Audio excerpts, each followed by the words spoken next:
Hey everyone, Nigel here with you, Nigel's Modelling Bench, and here we are now back with the Sea King, and it's part 7 of the build, and it is going together really well. So while I've been off camera, I've gone round with the Mr. Surfacer and then removed it with a cotton bud with Mr. Leveling Thinners, and there we go. So that's how it is. I've done the super glue in these joints up here. I haven't done any re-riveting or scribing or anything. I'm waiting for someone to come back with some information regarding how this should look when it's all closed up. I'm not sure if these panel lines should go out to the edge or if there should be a seam around there. I'm not sure if sort of, do these side panels have a lip on the top, or do they sort of meet like this? So there would be, the lines would continue out to the edge. I don't know, but I'm sure by the time you see this, somebody will have seen part 6 and come up with an answer for me. So we also, if you remember, we fitted these engine covers. We haven't fitted the intakes as per the instructions. So all we're going to do is take a sanding stick and just over the front, just give them a quick sand. And we can see that they are lovely and flush. Everything's all good and round. So now we can take our intakes, get them out of our box of bits and pieces, and we can fit them. So we can just drop them in there. There's one in there like that. One in there like that. You can see how easy that is, and then we can just come along with a drop of extra thin, go in from underneath so it won't be seen. Once the air filters are on, it won't be seen, and that'll capillary up around and that'll hold them in. I can see there we've got a bit of a gap, not to worry. So there we are, that's that done. So looking in the instructions, we've done all this, we've fitted all the belly in, we've done all this now, and it's telling us here B, C and D to fit B18. I don't know if you have A, if you have to fill those holes, I'm not sure, but B, C and D is telling us to fit B18. Now B18 is going to go along here. It's a thin, this is the part here, it's like a thin strip that's going to stick out and be easily damageable, but they're telling us to fit it, that was good, in this step here. So I'm going to leave it off until there, till we put the greeblies on, because this is where you're going to reach the point where it's going to be difficult to handle. This is going to be just before paint really, because you don't want to be putting all these on and then handling it and everything. And I think we'll find, I think we'll probably do this first. We'll do the doors probably first. In fact, no, we'll do the doors after we paint them, and then we'll fit the rotors and everything. So that's going to be part of the final build. So we're not going to put that on now. So we're going to move on now. And this is going to be, well, leave it open. This is going to be all to do with the sponsons for the undercarriage. And as you can see, going over the page here, we've got these fairings going in. And then we're going to actually fit them. So I've got all the parts off the sprue. So we can put the actual main helicopter itself out of the way. I've got all the parts off the sprue. So here they are here. We've got one side is there and the other side is there. So all the parts are off and cleaned up. I haven't, you'll probably notice during the build, I haven't cleaned up the nibs on the bottom here because we're going to be cleaning up the seam anyway, so there's no point in doing that until we're ready to go. So it's telling us to take the undercarriage floor, and there are no ejector pin marks in there at all because the ejector pins are on the back. Thank you, Airfix. So we're going to fit this rear bulkhead. If you have got all your parts off the sprue and you don't know which is which, this one, E33, doesn't have the mark. This one, which is E34, does. It's got a, see down in the bottom left hand corner, there is a little hose or something, so that's for that side. So that's just going to drop in there. I haven't dry fitted any of this, so doing it all in front of you guys. So that's going to go in there like that, so we can put some glue in there and a bit down the back. And then we're going to fit these side panels in. So this one's going in first. So that's going to drop down into that slot there and fit into there, and that's a beautiful fit. So also very strong. It's going to be a very strong undercarriage bay, this will be. Not that it needs to be because it's not a particularly heavy model, but why not engineer some strength in if you can. You can hear that sort of clip in. It's almost like a clip together model. It's brilliant. It really is a lovely kit, this one. It really is. If you hadn't guessed that already, then now you know. Okay, so that's going together like that. So that's that one built up, and that's the port side, I'm guessing.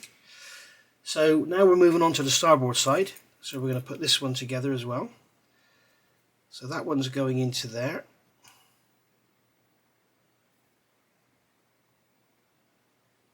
That one doesn't want to go in because I haven't removed the sprue nib, that's why.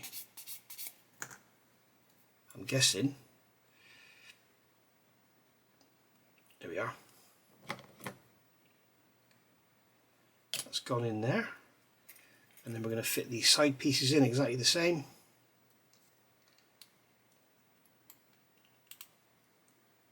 It's funny, it's a bit tighter to go together, this one. You can see I've put the numbers on the back there, 7 and 8, so I know which is which, so I didn't get them mixed up with that side when I was doing the cleaning up. And then this side's going to drop in like that. Need to clean that sprue nib off a bit better there. And there. So that one's dropping into there. So again, why doesn't that want to go in? There we are. Bit weird, I don't know what was holding that one off. But, and then we'll get a drop in there as well, that back wall. And there we are. So that's our undercarriage bays built up. And then it's telling us to take this one, and this part here, this is the one with the hole in, and it's telling us to put this into there. So that's got, okay, so we've got a line there and a line there. That's the tabs that it's all going to fit in on. Beautifully engineered once again. So that's going to go like that. So I'm just going to put a small amount of cement in there just to hold that in. And I think I'll put a small amount of cement on the front. So you can see that fits in there perfectly. I've got a bit of a plastic dust there that's bothering me, so that's going to go in. I'm also going to run some cement down the back here. So yeah, that is what you call a perfect fitting engine bay. And then it's telling me to do the same on the other side. So that one's going into there.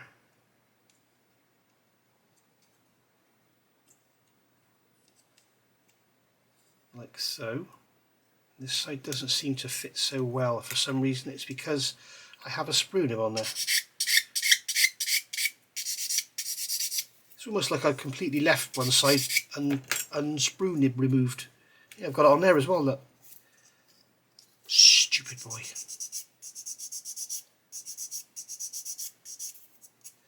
There we go, right. So now it will probably fit together beautifully. Here we are. Just shows what a difference a little sprue nib can make.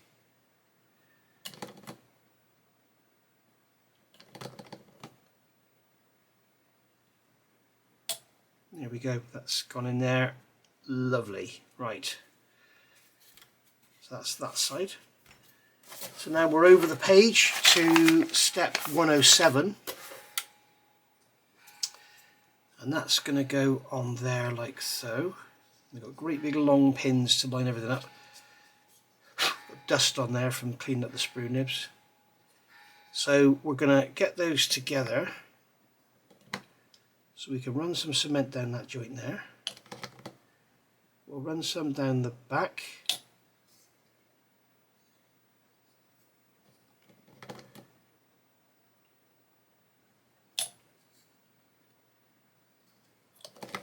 We can run some down this joint here.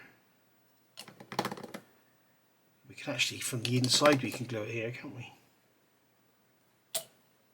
We've got this antenna thing here moulded on, so we have to be careful not to break that off, which could be a tough ask.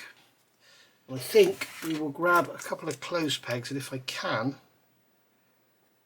the clothes pegs will actually stay on there. Yes, they will. We can close that up and keep that held together and let that dry. Then we'll do the same on this side. almost missed it out. We've got a piece here, X13. Now, I'm not sure what that is. That's going to be some sort of light, so I'm going to have to do some research and see what colour it is. If it's just clear, I'm going to have to paint the inside of it silver before we put it on, or fit it and then paint it silver inside. Otherwise you just have this sort of black light. So I'll get this off the sprue, do a bit of research, and then I'll be back. Okay, so you can see we've got the dirty mat out because we've been using some super glue. So I've gone around and put some super glue in these seams in the front and back of the undercarriage bay and in the bottom there. I haven't done anything over the top. Interesting to note that they've got these raised panels, the sort of overlapped panels here. You can see that this panel here is higher than behind it, but then when you've got this piece that goes in, it's not repeated. It's not, that raised panel isn't there. So I don't quite know what's going on there. And also on this one, you can see you've got a raised panel here, but it doesn't carry on over there. And then you've got a raised panel here that doesn't carry on over there. So not quite sure what's going on here. We've got this piece to drop in here. You will also see, I meant to do it with the camera on. I'm sorry guys, I didn't think. We may get the same problem with that one. When I put this panel in here, it was kind of sitting high at the back. So what I've done is just come in with the knife and just taken off the corner there of the undercarriage bay. Just shave away just a little tiny bit of that plastic there. You can see where it's been shaved away there. So so now that panel drops in there and it fits nice and flush, as you can see. And then we'll go around with some Mr. Surfacer and get rid of any gaps on that. But it's all fitting very well. This bit here, this sponson here really did not want to go together at all. This has probably been the worst part of the kit so far. But before you think I'm moaning, this is just like a normal other kit. So that's how good this kit is. The rest of it has just gone together like Lego. But this for some reason, this sponson has not wanted to go together very well at all. And you can see we've got a step on there where it doesn't want to go together. And I don't know what's going on. I couldn't actually see what's causing it. But you could hold it together. I think probably the most frustrating part is you couldn't get a peg on there because the peg just kept flying off. So I've got it taped together. But it's glued together now. It's going to be nice and solid. We got that light in the bottom there, and I painted the back of it silver. So you can see when you look at that light, it's silver on the back. And as you can see, we've got some super glue in that seam. So that'll all dry off. It's all pretty much dried off now. We'll get all that sanded out. I've gone on and done these parts here. These were here. Got E25, E24, E23, E22, and they're the sort of little winglets that support the sponsons. It's worth noting there's the way they go together. There's a seam under there, so you get a nice sharp trailing edge, which is beautifully designed. You can see there how it goes together. It sort of just pops in from underneath. So I've just put some super glue in to fill that seam. A little bit of super glue on there, a little bit of super glue on there. And when you fit them, they actually don't go all the way in. They go in and leave a gap. You can see there. There's a gap between the fuselage and the sponson. So that's the way they're supposed to be. They actually give you a diagram. Here you go. When you actually come to fit them, you can see they're telling you there is a gap. There's supposed to be a gap there. Okay. So that's that. Right, what I want to do now, while that's all drying, so we've got all this done. I can't put those panels in yet because I'm waiting for that glue to dry in there. I've got these parts off the sprue. These are the actual support legs for the sponsons. And I've got these parts off. I think that's the right one for this one, isn't it? Yeah, and what I found, when I fitted these on, there's an ejector pin mark in there, which has a very slight raised edge. So come in with a curved blade or something and just scrape away and make sure you've got no raised edge there because it's going to affect the fit. Okay, so make sure that's there. Make sure the back is nice and flat. Make sure there's no flash or anything on there, and then they'll slide together. And the other thing you'll notice when you push them together, as you can see here, the part I'm just putting in, this part is higher. It's more out that way. It's more out that way than the actual leg itself. And I think it's because of the angles and everything. So what I'm going to do is just, with a sanding stick, just take off a little bit of that bit that's sticking out there. And we should find it will go in a lot better. As you can see there, it does. So what we can do is get a drop of extra thin into here. glue that in, and this is just basically to lock it in place so we can look at it. Okay, so that's gone together there. So I'll do the same on this one, just a little bit of sanding, just test fit this one. There we go. So a drop of extra thin in there. I've already scraped the ejector pin mark. I could have some glue on the brush, please. There we go. And that's going to go in there, just like so.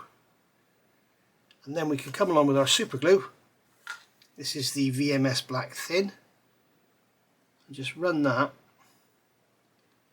into that joint.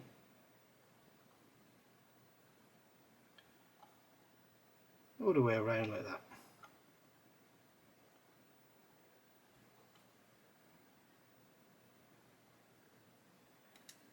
And there we go.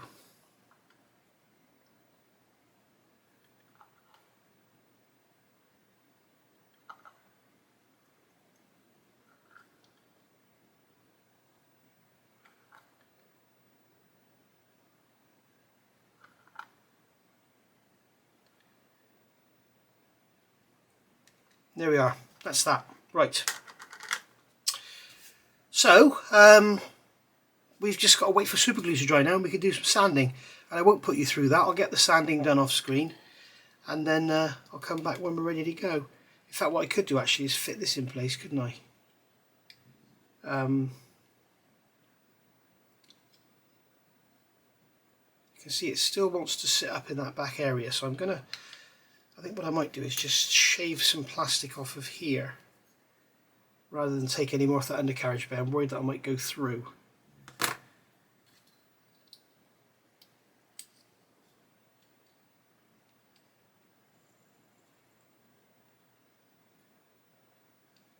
think what I'm going to do is glue one side of this in. I think what we'll do is glue it in.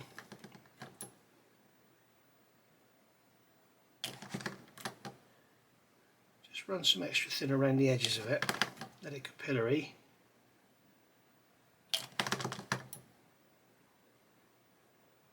And then we'll just let the glue just gel off so it won't capillary under the tape, and then we'll get some tape on it and tape it down, I think. This brush has had it. I know it's not because the bristles aren't sticking out far enough, it's just that it won't pick up any glue. The brush is physically going into the glue. It's not. A lot of people like to tell me about the trick where you can pull the bristles out. It's like, yeah, no. Okay, so that glue will have gelled off enough now. I can get some tape. I've got some tape here.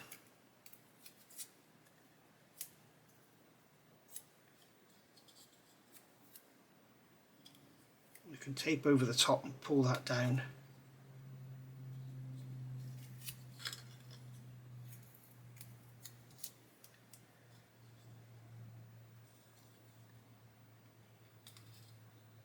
There we go. If we have to do some sanding and filling or whatever, then we do, but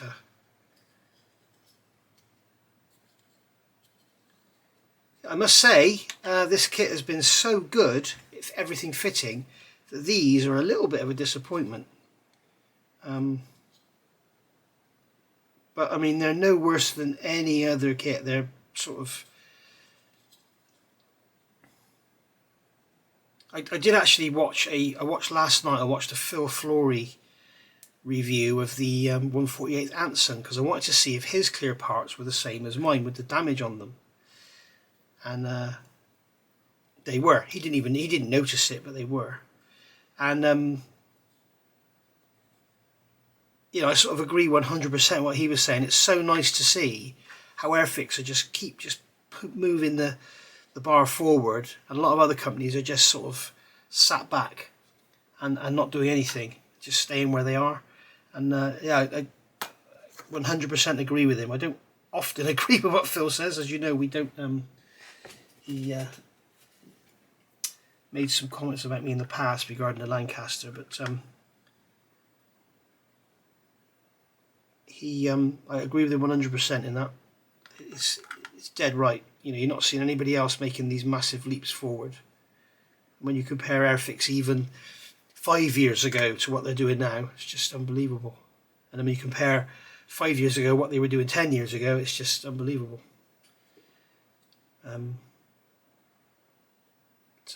There we go. So I filled that gap in there with a bit of super glue because there was quite a gap. So we'll let all that dry off, and then I'll come back and we'll do. I'll come back when I've got it all sanded and we'll get these bits and pieces fitted and everything. Right. So believe it or not, it's now the next day, and I've been working on these for probably an hour and a half, 2 hours, and they are by far the worst part of the kit so far. I mean, all of this here has gone together like beautifully. This is like Tamiya. It's really, really nice. These are more like sort of 1980s Revell. I think there's far too many pieces. I think what Airfix have done here, and yes, you know I always speak the truth, and even though I got this kit for nothing, I am going to knock them if I think it's wrong. What they've done, they've made this outer side of the pod, of the sponson, as one piece, and this is obviously the other, and then we've got this panel that goes in here. Now I'm guessing the reason they've done it like that is because there's going to be a variant that doesn't have these 4 raised areas, or maybe they've done it to avoid having to slide mold those discs. I don't know, but whatever. As you can see, we have here, you can see this panel line here. That's actually an overlapping panel. So we have an overlapping panel here and an overlapping panel there. So it's almost like overlapping, overlapping, and then back. But they haven't got the overlapping panel part on this part. So I've put that in, okay, and basically what I've done is taken a knife and gone around and followed the edge where that line is and then scraped up to it. So you end up with having that raised panel taken all the way across, and then gone round with a riveter and re-riveted.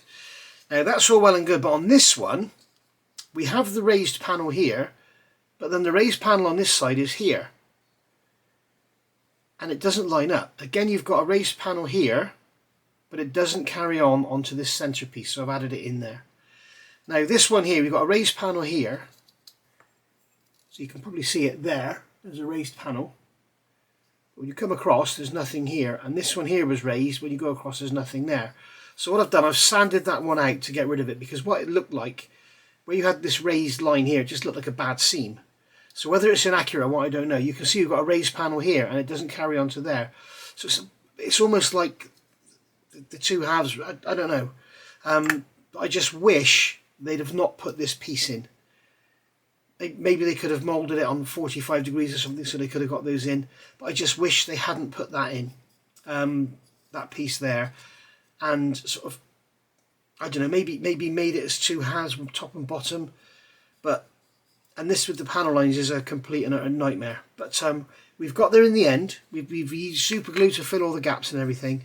So what I'm going to now, before we go any further, I'm going to get a coat of grey primer on to see how it all looks, because you never know how it's going to look until you get some grey primer on there. And with all these, you know, the white bits and everything, you can see these stress marks in the plastic here where the inner wheel bay is pushing out on it. So maybe sand the corners off your wheelbase when you, if I do another one, I'll do that. I know what to look for now. But yeah, all in all, it's just been, I mean, put it this way, this has been like pretty much normal modelling, really. The rest of it has been like an absolute joy. So you've got your work cut out here with these overlapping panels and stuff. But there we go. So I'm going to get those primed now and see how they look with some grey primer on them. So as we can see, got them primed up, and this one's not too bad. We've got some riveting to replace down there. And obviously these overlapping panels, just going to have to try and just ignore them. You can see there I removed that one. But maybe this is correct, I don't know, but I just didn't like the look of having that panel finishing at the centre line, because it just looked like a bad seam. I don't know if it's supposed to carry on. I think it was probably supposed to carry on over, but it didn't. and I thought it was just easier to remove it rather than try and build this side up. So yeah, and I'm not sure about this one here, but anyway, if you look at the other side, the panel lines are all in sort of different places. But anyway, there we go. So that's that. This one has some divots in here where I've been sanding it, as you can see. And this is the thing about using grey primer, it really does make everything pop. So we'll do some more sanding in that area, sort of blend all that out. But yeah, it's been I'm sort of getting sick and tired of working on these, to be honest. It just spent hours on them. I just seem to be going nowhere fast. But I'll carry on and see how they go. Alright, so this is about 3 lots of primer later. I think I'm there with this one. I think we're kind of there. You can see I've gone off all the rivets there. I will really sort that out because that isn't very nice at all. But then it's on the inside, so I don't think we'll worry about it. I've really had a guts full of these things, I must be honest. You can see on this one I've got a little bit more work to do on that lapping panel there, where I've got a line. So what we'll do is just come in with a blade and just come up to the edge there, on the edge of there, and then just over the top. Just trim it back. Just remove that lump of whatever it is in there. So there we are. Also a little bit concerned. Just feather that out. I'm also a bit concerned about these edges here. Is that a bit too... You see there is a definite edge there, so I'm going to sand that out some more. And then we'll give them their like 4th coat of primer. It's just going on and on and on this. Luckily, I'm doing version C, the red and grey one. Luckily they're red rather than grey. If they were grey, all of these areas would stick out like a sore thumb, because grey makes things pop. That's why when you see people at shows like Zucchimure at Telford, they'll have their little engine assemblies for their latest release. They're always painted in grey primer because it makes the details pop. Likewise, if you colour something silver, it kind of loses all the detail. So that's just rubbish I picked up along the way. So there we are. So that's probably going to be all right now. I'm hoping. I just want to move on. You know, the rest of this kit has been such a dream. I've just spent hours and hours and hours on these 2 bloody things. Looks like a bit of an edge there as well.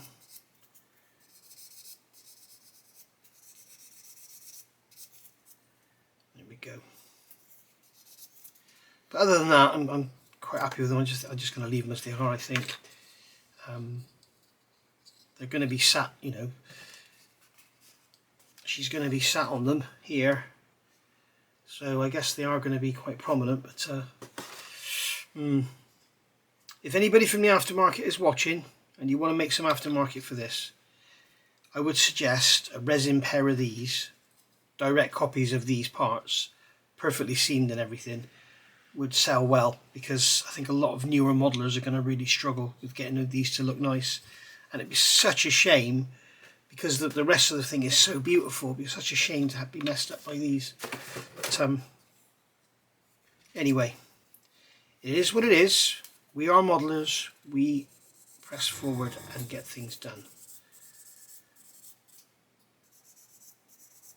So there we go. Right, another coat of primer. I think I might fill those rivets in there and redo them because they look awful. And yeah, another coat of primer and we'll be good to go. Alright, I think finally we're there. I think finally we've got a pretty seamless looking pair of sponsons there. I think I need to redo that riveting just over there a bit. I've filled and sanded out those rivets that I got all out of line. I've redone them, so they look much better now. But all in all, it's all come out okay, but it's needed a lot of work, and it could have been made a lot easier if they just made them in 2 halves. But then they wouldn't have been out. They've had to slide mould that detail there. So I don't know. Could have moulded them perhaps 45 degrees, got the detail in.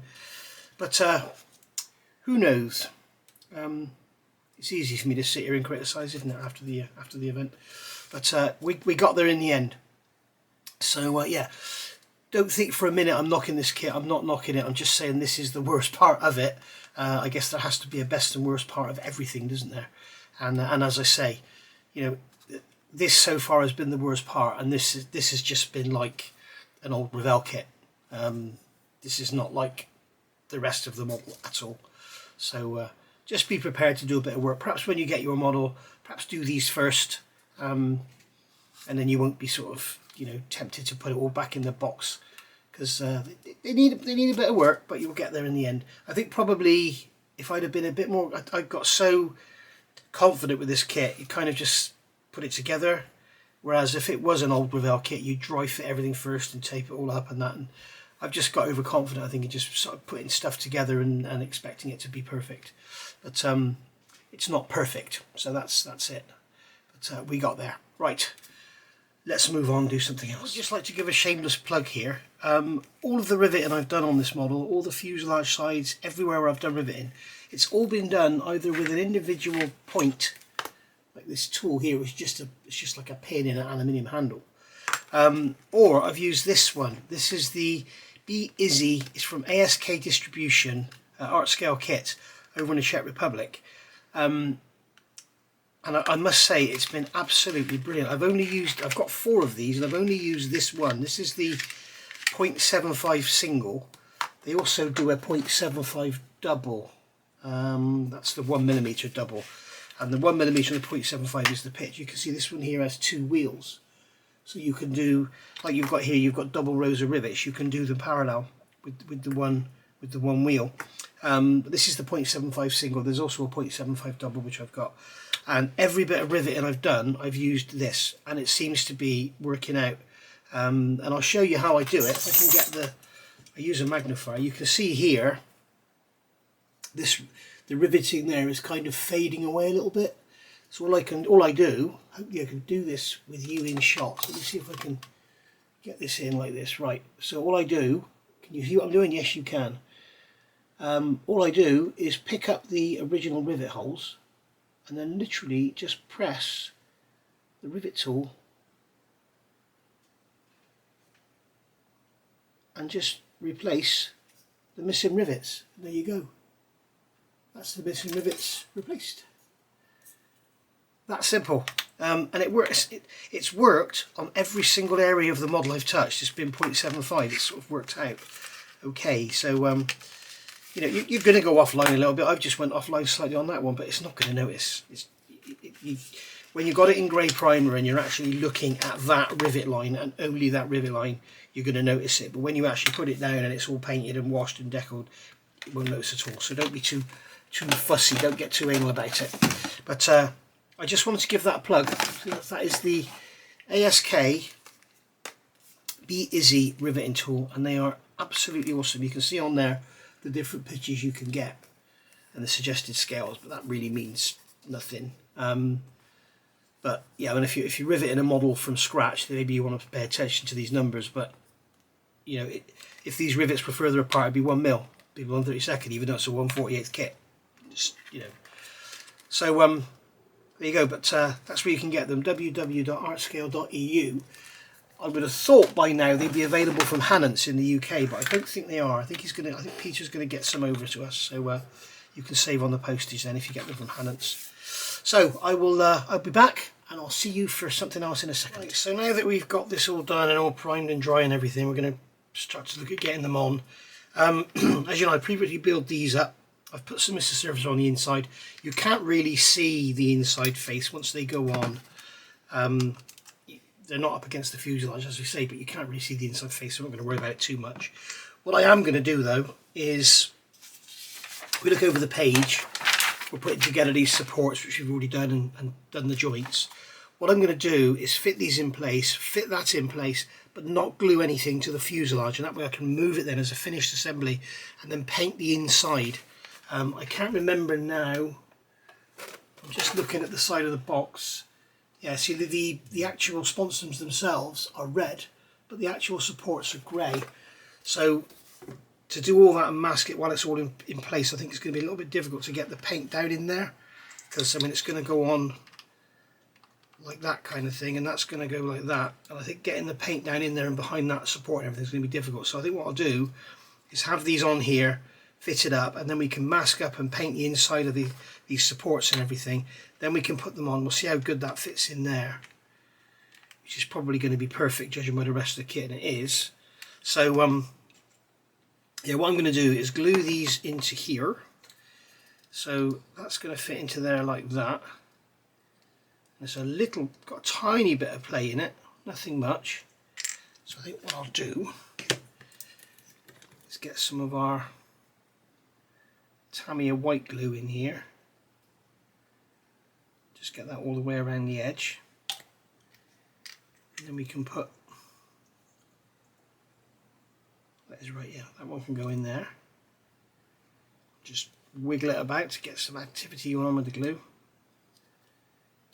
Okay, and then we can just touch it with the extra thin. We'll go underneath, and that'll just capillary around and set it off. And then that is going to go onto there like that and just sit there. Now we're starting to look like a Sea King, aren't we? So we get some glue into there.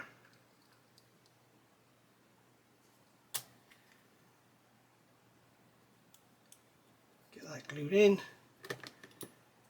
Drop of extra thin.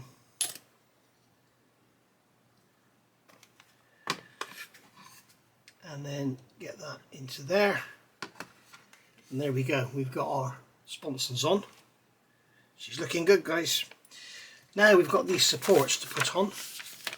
So they're going to go in as per the instructions. So we're going to put this one in this side. How well are these going to fit? They're going to be perfect, aren't they? We just know it.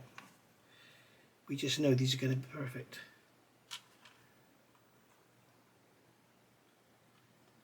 There we go. So we can push the sponson up to that. And I've already removed the paint from the sponsons. This also gives us the opportunity. I think what I'll do is once this is all dry, I think I'll run some Mr. Servicer around those joints, just clean them up a little bit. This one's got a bit of play in it, so we're going to have to probably support this one. I've got that piece of tape in the way.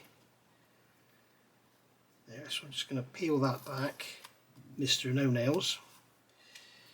I wish I could stop biting my nails, it's bloody disgusting. And then we can get some extra thin into there.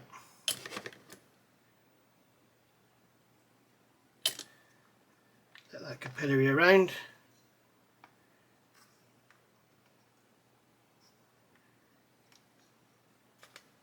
There we are. I think what I'm going to do is grab a couple of Tamiya bottles and stand them on there.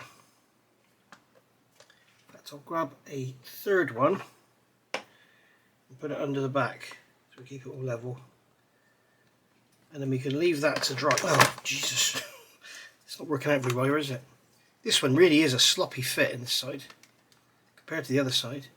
There's not enough glue in there. I can tell straight away that it's not enough glue in there. Glad that happened in a way, otherwise I wouldn't have known there was not enough glue in there. I'd have been doing this all again. Can I please have some bloody glue on the brush? Right.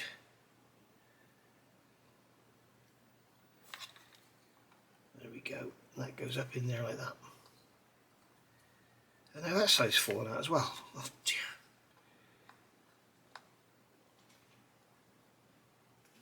Right, so we're going to stand this up like that and just leave it to dry and let those positions get themselves sorted. And make sure your hull's not sitting on the Tamiya paint pot, which I just managed to do then. So there we are. We'll leave that to dry. Another drop of extra thin in there just to make sure get a really solid welded joint. Drop in there as well. There we go. Right. So there we have it. We'll leave that to dry and then we'll see how it looks. We are now a few hours later, everything's all nice and dry. Remove them, and as you can see we can just plonk them back on and everything will fit back together beautifully. So I've gone around here with some Mr. Surfacer, just the grey, and now I'm going to get a cotton bud, dip it in some Mr. Colour Leveling Thinners. If you're not new to my channel, you'll have seen me do this a million times, and just go around here and remove the excess, and that will leave the Mr. Surfacer is the word I'm looking for, or the words I'm looking for, in the gap. So it fills in the gap and you don't lose any detail. If you sand it, obviously you lose detail. So it's taking off the Mr. Surfacer where I've sprayed it on to do the seam check-in. That's not a problem. As you can see, we've got a bit of an undercut there, but we're not going to worry too much about that because it's on the underside. If it was on the top, we could put some more in there. Just rub it around like that. That is it, job done. And as you can see, what's happening is it's leaving the Mr. Surfacer in the joint.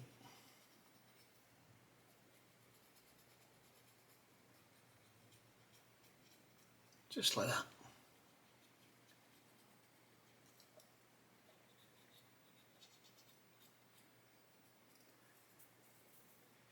And there you go, it's as simple as that. So as you can see there, we've filled in the gap without losing any detail. Okay, and then all we'll do is once it's dry, I'll leave it to dry for 10 minutes and I'll just feather it out with a soft sponge. Just feather the edge, like so.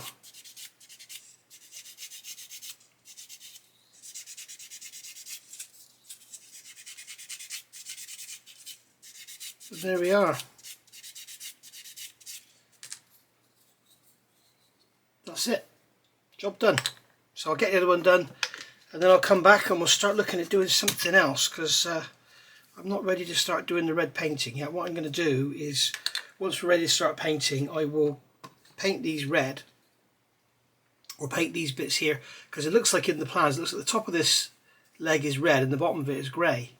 So not really sure what I'm going to do yet, but I'm not going to get all the paint out now, just because I may actually mix it, because it looks like a bit of a sort of orangey red rather than just XF7.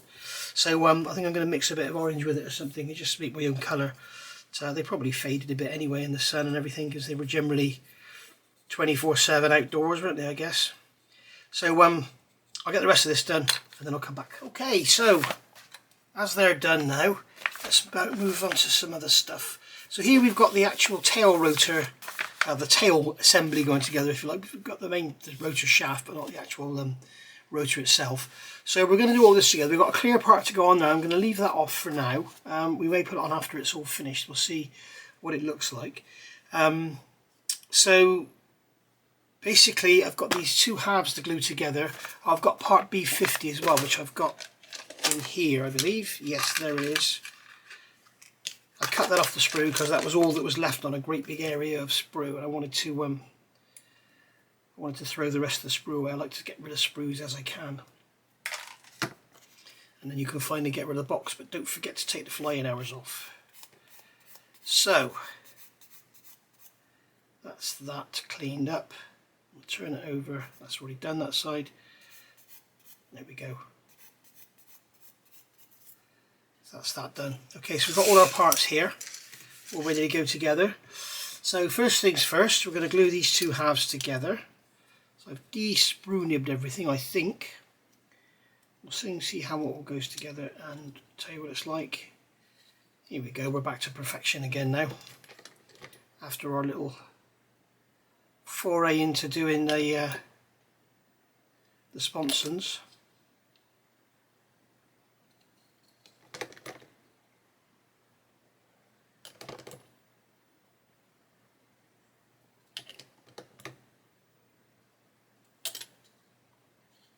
There we go. What we can do here, we can take advantage of the fact that we can glue from inside. If I could get some bloody glue on the brush.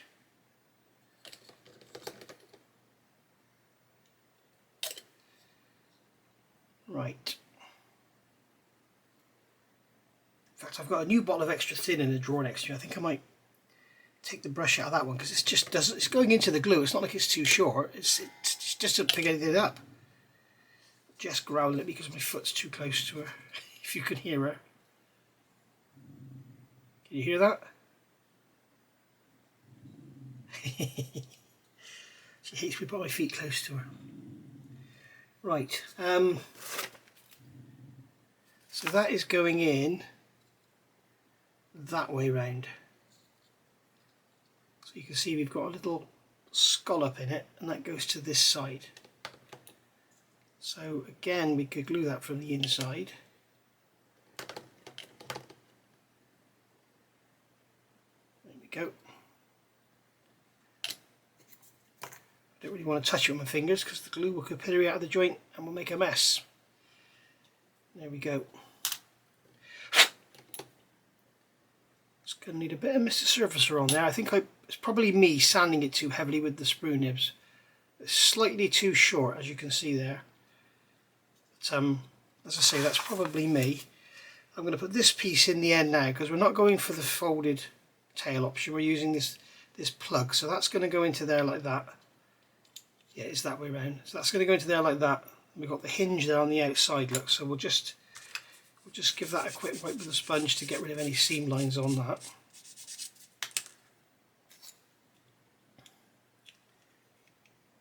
I want to put this in there and then I can clamp that shut because that the front here does not want to go together. There we go.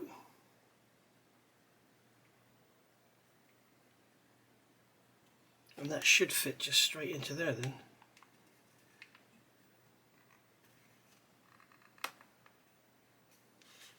Kind of clips in. It's a very nice fit. It's a very nice fit indeed. So there we are.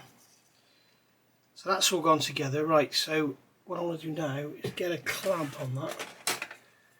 A little peg if it will stay on there. Just to hold that nose end together. Right. Then we're going to build up this what do we call it now? It's not is it a stabulator?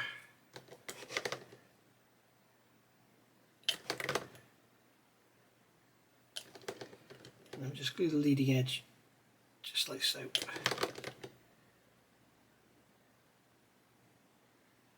And the capillary action will take the glue in. And once again we're back to perfect fitting parts. So that's really nice. I love the way Airfix has done that. So you've got the end is one piece. So you've got the trailing edge and the end is moulded onto the upper part. So you have a nice thin trailing edge and you don't have a seam to deal with around the outside there. Really nice. Thought out beautifully.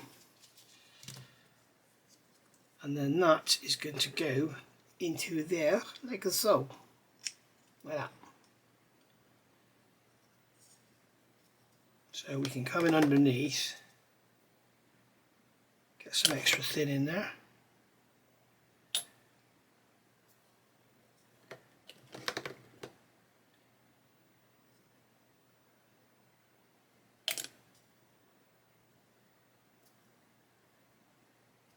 There we are, it's gone together. So, the parts here underneath the instructions. We've got to build this up there. We're not getting any glue on that shaft, and we've got to be careful how this goes together. When they look at this tackum, this is how you do instructions. You don't just have an arrow.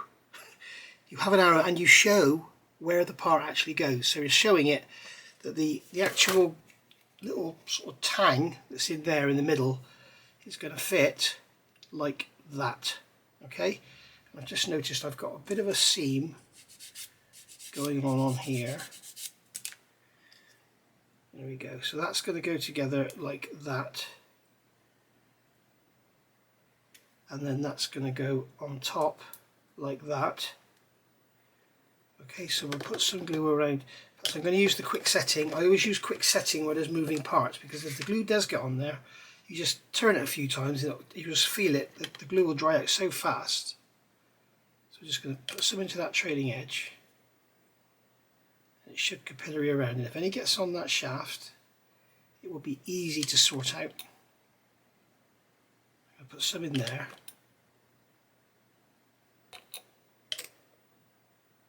It feels like it's still free.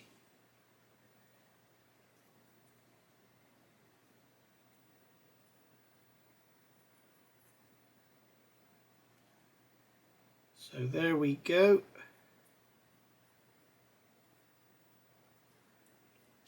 I could feel like it may have had a slight amount of glue on it.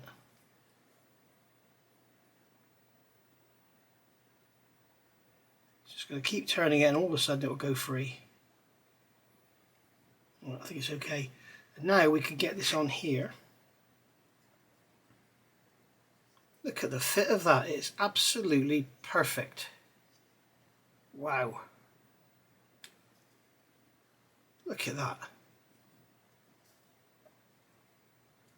See the gap in the top? Yeah, what gap? That's mad. How do they fit that good on such a complicated shape? Do you know, I'm beginning to wonder now. All of these parts here all pretty much came off the same sprue. I wonder if there was an issue. I wonder if it came out of the mould too quickly or something, or it wasn't quite cured. Or...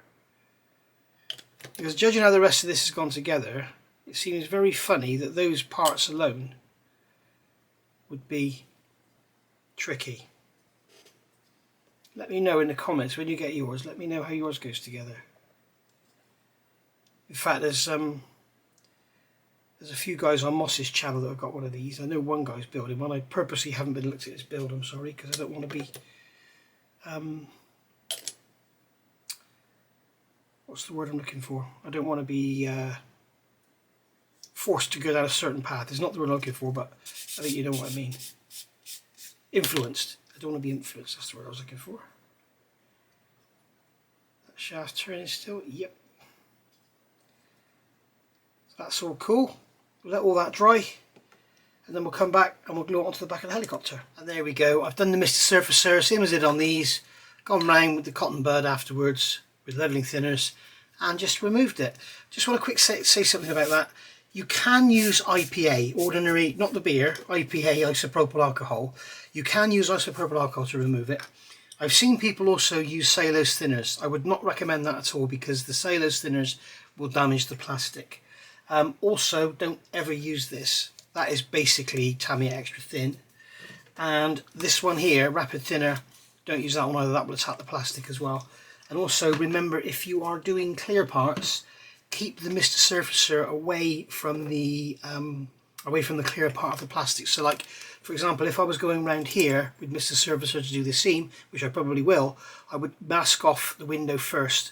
If you get Mr. Surfacer, don't mask it off as if you're going to paint it, because you're going to want to rip it off afterwards, because when you've rubbed it with the thinner, it will actually damage the tape. But if you get paint on this, what will happen, the reason Mr. Surfacer is so good, it just keys into the plastic a little bit, and it will actually key into your clear parts and ruin them. So be careful of that. You have been warned. It doesn't ruin them, you can polish it out, it just dulls them. So you can see here the difference. There I've sanded on the leading edge. You can see the difference there. It's all sanded and nice and even. Where's my little sponge gone? It's over here. I put it away. So we can just go over there and just sand that, and then round everywhere else where we've got these mesh bits and that, gone in with the cotton bud and just removed the excess, just like so. There we are. Okay, so that's how we do that one. Just sand out the back edge there. Let's get a bigger sponge. This is a 1500 grit sponge. There we go. I've left a little bit of a gap there, so we'll deal with that after we put it together. So now, look at the instructions. We can either fit that straight piece, which I've done, or fit the piece in for the folded tail. I'm not having a folded tail, so we're going to fit the tail in now. So we will basically have a pretty much finished airframe. So you can see how that's fitting in there. And it's just, I mean, you could leave that. Oh no, you couldn't. I thought it was going to be tight enough to be left as a dry fit. I also want to check that spindle. Yeah, that still goes round. That's perfect. That's an absolutely gorgeous fit, and when you think that is actually a clothesline, it actually folds. It folds that way, doesn't it? I think it folds that way. Is that way it folds? Which way does it fold? It folds that way. So it folds that way, like that. Yeah. I'm guessing. Or does it go that way? Oh, I don't know. It doesn't matter, does it?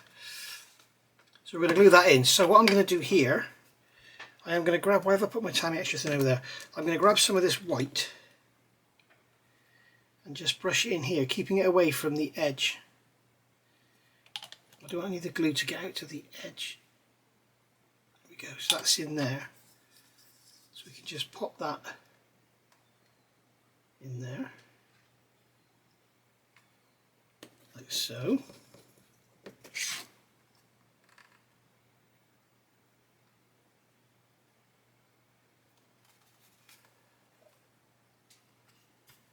And there we are. That is such a gorgeous fit. Look at that. So I can't wait to speak to the other guys that are building this, because it just seems so weird that I had so much trouble with these and yet everything else has just fallen together. It's very, very strange. I reckon I had a dodgy sprue, you know. We'll soon see, because I'll probably build another one. I'll probably wait for the next incarnation. Or I may well I am going to build one as old 66, I think. So there we go. So guess what we're going to do now? We're going to leave that to dry.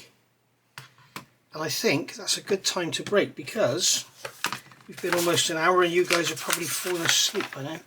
Yeah, because of the clear parts next, and I'm probably going to make masks for these before I actually fit them, because I think it'd be easier to do here than it would be on the model. And also I need to paint up the overhead instrument panel. The other thing I noticed, be wary of this. When you look at these instructions, they show you the top view and they show you this centre panel here as being glazed. It's not, it's painted. You see here it's glazed. If you leave that centre panel glazed, you're going to see the back of this, and that's not correct. So that shouldn't be glazed, it should be painted. You can even feel that it's not even lowered in the middle. So there's a mistake there in the colour callouts. So I've got the parts off to do the air filter as well. So we've got a couple of lights to go in there. We've got the glazing to go in the sides there, and then we've got the greeblies going on, but we're not going to do that now. We're going to leave that right to the end. What I'm going to do now, because I've already made the mistake of going through and looking what parts we need and don't need and started using the wrong one. So what I'm going to do is cross out these, because it's so easy to put the instructions down. I recommend doing this because it's so easy. You put the instructions down, right, I'm doing this, that and the other, and you put it down over here, and then you pick them up again and you start fitting these parts, and they're actually wrong for your version. So be very, very careful. That part there was coming off the sprue, so I actually sellotaped it to the manual. That's what you can see there. So I'm going to get the windows masked up and everything. The other good thing with this kit is, obviously, you get two windscreens. So I can use the windscreen that I'm not going to use on the model, which is this one, and make my masks on here. And then if I do slip with the knife, I've ruined this one, not the good one. So you can make the masks on here and then take them off and put them on the other one. So that'd be cool. Obviously there are no masking sets for this at the time this video is being made, and there won't be any yet, because Airfix have given these out to a few people and they have made them solemnly swear they will not allow aftermarket people to use the parts for making any aftermarket parts. They will be getting kits as soon as they become available to the general public, which is a shame, because as you know, I work closely with Art Scale Kit, and Peter is an amazing mask manufacturer and he would make a lovely set of masks for this. I can't send him my parts because I've had to sign my life away to say that I won't. So there we go. I'm just going to put a couple of drops of extra thin in these hinge points, because it doesn't feel like that tail is actually glued in very solidly. So if I just put some extra thin there, at least it's got 4 decent location points to make sure it's straight as well. Right, so there we are, guys. So that's been part 8, is it? I think it's been part 8. So when we come back, I will have the windows panels masked up, ready to get them glued in. And I think I'm going to use the window panel masking as one of my beginner builds, because that's what somebody's asked for me to show them how to do that. So I will show you how I do it. So I'll see you all soon. Thank you for watching. Bye for now.